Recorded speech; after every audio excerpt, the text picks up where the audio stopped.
आज मी तुमच्यासाठी खूप छान अशी रेसिपी घेऊन आलेली आहे। आज आपण शिळ्या राहिलेल्या चपातीपासून इतका छान असा नाश्ता बनवणार आहोत, जो की लहान मुलांपासून मोठ्या वयस्कर माणसांपर्यंत आवडेल असा, जेणेकरून तुमच्या शिळ्या राहिलेल्या चपात्या अजिबात वाया जाणार नाहीत। रोजच तुम्ही चपाती शिळी ठेवाल असा नाश्ता करण्यासाठी। चला तर मग जास्त वेळ न घेता आजच्या रेसिपीला सुरुवात करूया। आता इथे मी पहिल्यांदा चॉपिंग बोर्ड घेतलेला आहे। हा एक आपल्याला पहिल्यांदा कांदा घ्यायचा आहे। हा मी छोट्या आकाराचा एक कांदा घेतलेला आहे। तो आता छान असा आपण पहिल्यांदा सोलून घ्यायचा आहे। व्हिडिओ आवडत असेल तर व्हिडिओ लाईक करा आणि जर तुम्ही चॅनलवर नवीन असाल तर चॅनलला सबस्क्राइब करा, जेणेकरून येणाऱ्या नवनवीन व्हिडिओचे अपडेट तुम्हाला लगेच मिळतील।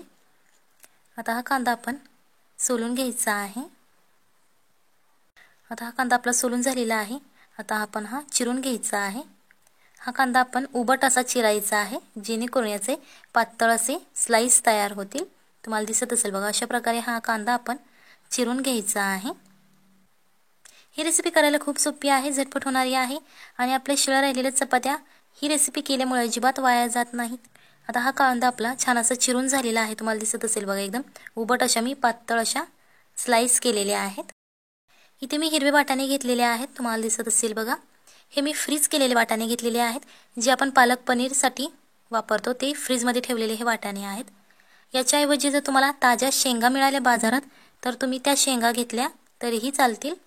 अशा प्रकारे आपल्याला हे हिरवे वाटाणे घ्यायचे आहेत। आता इथे एक मी बटाटा घेतलेला आहे। हा बटाटा आपल्याला पहिल्यांदा सोलून घ्यायचा आहे, म्हणजे त्याची साल काढून घ्यायची आहे। ही साल तुम्ही स्लायसरने काढू शकता आणि जर तुमच्याकडे स्लायसर अवेलेबल नसेल तर तुम्ही या चाकूने काढले तरीही चालतील। अशा प्रकारे आपण बटाटा असा स्वच्छ करून घ्यायचा आहे। आता अशा प्रकारे आपली बटाट्याची साल काढून झालेली आहे आणि हा बटाटा आता स्वच्छ पाण्याने धुवून घ्यायचा आहे। आता इथे मी चाकू घेतलेला आहे आणि याचे असे आता उभे उभे स्लाइस करून घ्यायचे आहेत, मीडियम आकाराचे। जास्त पातळही करायचे नाहीत आणि जास्त जाडही करायचे नाहीत, मीडियम आकाराचे आपण स्लाइस करून घ्यायचे आहेत। तुम्हाला दिसत असेल बघा, तुम्ही हे स्लायसरने करू शकता किंवा चाकूने किंवा वेळीने केले तरीही चालतील। आता तुम्हाला दिसत असेल बघा, अशा प्रकारे आपले स्लाइस करून झालेले आहेत। आता ही स्लाइस आपण बाजूला ठेवणार आहोत आणि यातला एक स्लाइस घ्यायचा आहे आणि आता अशा प्रकारे तोही कापून घ्यायचा आहे। तुम्हाला दिसत असेल बघा, पहिल्यांदा असा उभट अशा त्याच्या फोडी करायच्या आहेत आणि नंतर त्याचे एकदम चौकोनी चौकोनी आकाराचा हा आपल्याला बटाटा कापून घ्यायचा आहे। अशा प्रकारे या ज्या आपण सगळ्या स्लाइस केलेल्या आहेत त्याचे सुद्धा असे छोटे छोटे तुकडे करून घ्यायचे आहेत, चौकोनी आकाराचे। अशा प्रकारे आपला बटाटा कापून झालेला आहे। हा एक मी तवा घेतलेला आहे आणि हा पहिल्यांदा छान असा गरम करून घेतलेला आहे। याच्यावरती आपल्याला 1.5 चमचा तेल घ्यायचं आहे आणि आता हे तेल सगळीकडे असे स्प्रेड करून घ्यायचं आहे। तुम्हाला दिसत असेल बघा, अशा प्रकारे हे स्प्रेड करायचं आहे आणि जो आपण मगाशी बटाटा कापून घेतला होता तो बटाटा आता याच्यावरती असा पसरून टाकायचा आहे। तुम्हाला दिसत असेल बघा, अशा प्रकारे हा पसरून घ्यायचा आहे। आता यामध्ये आपण हे मी चवीप्रमाणे मीठ घेतलेलं आहे, हे तुमच्या चवीनुसार घ्यायचं आहे। 1/2 चमचा मी चटणी घेतलेली आहे, ही मी आपल्या घरातली चटणी वापरलेली आहे। इथे तुम्ही चिली फ्लेक्स वापरू शकता किंवा रेड चिली पावडर वापरली तरीही चालेल। ही आपल्या चवीनुसार चटणी घ्यायची आहे। आता हे छान असं पहिल्यांदा मिक्स करून घ्यायचं आहे, जेणेकरून चटणी मीठ आपल्या बटाट्याला लागलं जाईल। आता हे उलटण्याने असं पसरून ठेवायचं आहे, जेणेकरून ते खालच्या बाजूने छान असे क्रिस्पी होतील। आता तुम्हाला दिसत असेल बघा, खालच्या बाजूने आपल्याला क्रिस्पी व्हायला लागलेले आहेत। आता हे एकदा पलटी करून घ्यायचं आहे, जेणेकरून जो वरचा भाग आहे तो सुद्धा छान असा क्रिस्पी असा भाजला जाईल। अशा प्रकारे आपला बटाटा छान असा क्रिस्पी फ्राय करून झालेला आहे। हे जे आपण मगाशी हिरवे वाटाणे घेतले होते ते आता यामध्ये घालून घ्यायचे आहेत आणि आता हे परत दोन्ही एकदा मिक्स करून घ्यायचं आहे, जेणेकरून जे आपण बटाट्यासाठी चटणी मीठ तसंच फ्राय करून घ्यायचं आहे, जेणेकरून ज्याप्रमाणे आपला बटाटा क्रिस्पी असा झाला आहे त्याचप्रमाणे हे वाटाणे सुद्धा शिजले जातील। 2 मिनिटासाठी हे फ्राय करून घेणार आहोत आपण। बटाटा आणि वाटाणा छान असा क्रिस्पी असा फ्राय करून झालेला आहे। आता हे एका प्लेटमध्ये काढून घ्यायचं आहे। ह्या मी शिळ्या राहिलेल्या 2 चपात्या घेतलेल्या आहेत, याला रोटी सुद्धा म्हणतात। रोटी छोट्या आकाराची असते, बट ही चपाती आपली मोठ्या आकाराची आहे। जर तुमच्याकडे छोट्या आकाराची जरी चपाती असेल तुम्ही ती घेतली तरीही चालेल। तर तुम्हाला दिसत असेल या मी 2 चपात्या घेतलेल्या आहेत शिळ्या राहिलेल्या। आता इथे मी पोळपाट घेतलेला आहे आणि याच्यावरती ही चपाती मी ठेवून घेतलेली आहे। हा मी एक छोटा जेवणाचा डबा घेतलेला आहे, जो आपल्या घरात सहज अवेलेबल असतो, लहान मुलांना आपण डबा देतो। आता त्या डब्याने असे गोलाकार या चपातीचे छोटे छोटे पीसेस करून घ्यायचे आहेत। तुम्हाला दिसत असेल बघा, हा मी डबा काट असलेला घेतलेला आहे, जेणेकरून ही चपाती छान आपली कट होईल। तुम्हाला दिसत असेल बघा, अशा प्रकारे आपली एक गोल चपाती आपण कट करून घेतलेली आहे। छान अशी आपली कट झालेली आहे। सो तुमच्या ज्या डब्याला धार असेल टोकाला तोच डबा तुम्ही घ्यायचा आहे, किंवा तुमच्याकडे जे काही साहित्य असेल गोल आकाराचं त्याने तुम्ही ही अशी चपाती कट करून घ्यायची आहे। आता राहिलेल्या पण अशाच चपात्या आपण गोल आकाराच्या कट करून घेणार आहोत याच डब्याने। आता ह्या मी 5 गोल अशा चपात्या कापून घेतलेल्या आहेत। तुम्हाला दिसत असेल बघा, छोट्या छोट्या आकाराच्या मी कापून घेतलेल्या आहेत। याच्यापेक्षा तुम्ही लहान आकार सुद्धा घेऊ शकता आणि थोडा मोठा घेतला तरीही चालेल। आता तुम्हाला दिसत असेल एकाच साईजच्या आपल्या ह्या सगळ्या चपात्या कापून झालेल्या आहेत। आता ह्या चपात्या बाजूला ठेवायच्या आहे आणि त्यातली एक चपाती पहिल्यांदा घ्यायची आहे।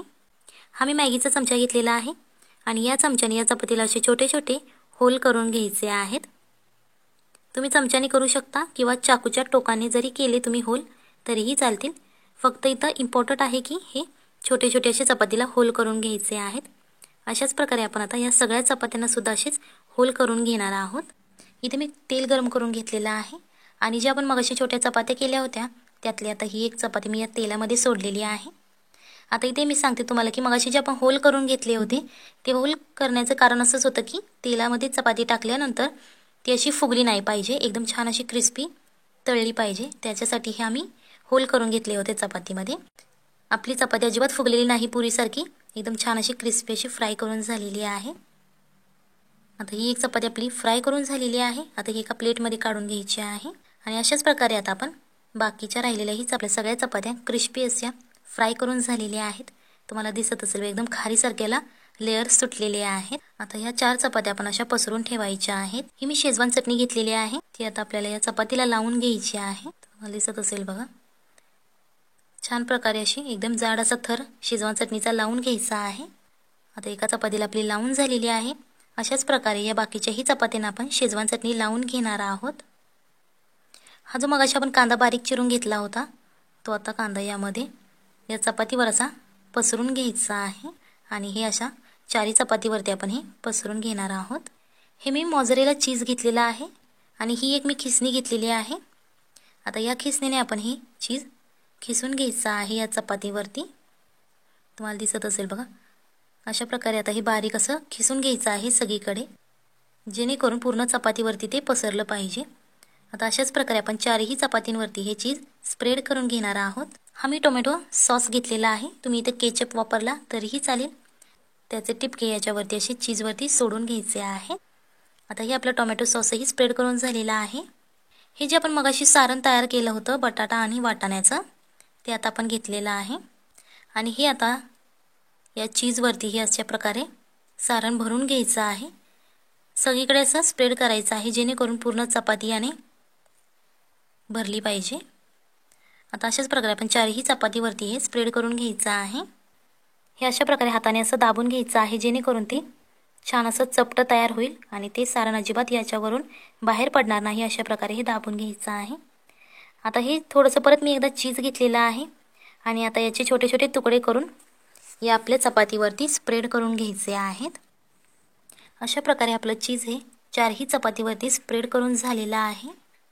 या तव्यावरती मी सुरुवातीला तेल टाकलं होतं आणि हा तवा पहिल्यांदा आपण गरम करून घ्यायचा आहे, म्हणजेच प्रीहीट करून घेतलेला आहे।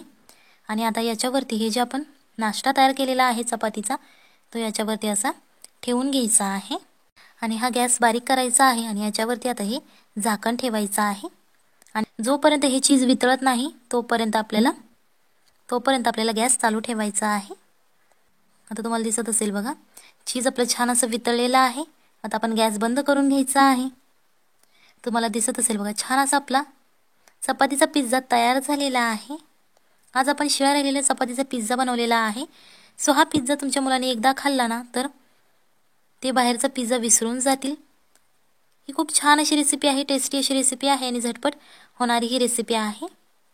रेसिपी नक्की घरी ट्राय करा, आपल्या फॅमिलीला खाऊ घाला आणि मग मला कमेंटमध्ये सांगा कशी झाली होती। आता हा पिझ्झा तुम्ही एका प्लेटमध्ये सर्व करू शकता। टोमॅटो सॉस बरोबर खाऊ शकता किंवा शेजवान चटणी बरोबर खाल्ला तरीही चालेल।